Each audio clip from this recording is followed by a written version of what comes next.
Welcome to A1 TV Telugu news. నేను భువన. Details చూద్దాం. ప్రకాశం జిల్లా ఒంగోలులోని జనసేన పార్టీ కార్యాలయంలో నిర్వహించిన మీడియా సమావేశంలో జిల్లా అధ్యక్షుడు షేక్ రియాజ్ వైసీపీ నాయకులపై విమర్శలు చేశారు. ఉప ముఖ్యమంత్రి పవన్ కళ్యాణ్పై అనుచిత వ్యాఖ్యలు చేయడం మానుకోవాలని హెచ్చరించారు. కూటమి ప్రభుత్వం రాష్ట్ర అభివృద్ధి కోసం పనిచేస్తోందని, పంచాయతీరాజ్ శాఖ పనితీరుతో గ్రామ పంచాయతీలు జాతీయ స్థాయిలో గుర్తింపు పొందాయని పేర్కొన్నారు.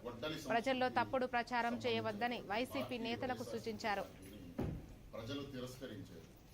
జనసేన పార్టీ మూడు పార్టీల కలయికలో ప్రజల్లోకి వెళ్తే ప్రజలు కూడా ఒక విద్వేషమైనటువంటి, ఒక కక్షపూరితమైనటువంటి గొడ్డలి సంస్కృతి సంబంధించినటువంటి పార్టీ వైఎస్ఆర్సీపీ పార్టీని ప్రజలు తిరస్కరించారు. ఆ తిరస్కరణ జరిగి 2 ఏళ్ళైనా కూడా ఇంకా వైఎస్ఆర్సీపీ పార్టీకి కానీ ఆ యొక్క నాయకులకు కానీ బుద్ధి రావట్లేదు.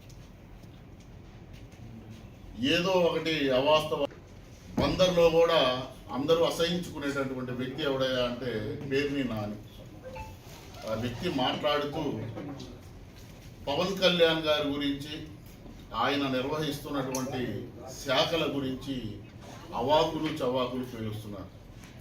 ప్రజల్లోకి తప్పుడు భావన తీసుకెళ్లే విధంగా పంచాయతీరాజ్ శాఖకి పవన్ కళ్యాణ్ గారు ఏమి చేశారు అనేది ఒక ఛాలెంజ్ లాగా అతను మాట్లాడుతున్నాడు. నేను పేర్ని నానికి సవాల్ విసురుతున్నా. నీకు దమ్ము ధైర్యం ఉంటే నువ్వు విక్టోరియా అంటే నీ పిన్ ఉంది కదా, విక్టోరియా, నీ ముద్దుల పిన్ని విక్టోరియా సాక్షిగానే చెప్తున్నాము. నీకు దమ్ము ధైర్యం ఉంటే రా, మేము వస్తాం. ఏ పంచాయతీలోకి వెళ్దామో చెప్పు, ఆ పంచాయతీలోకి వస్తాం. పంచాయతీలు వైఎస్ఆర్సీపీ ప్రభుత్వం ఉన్నప్పుడు 24వ స్థానంలో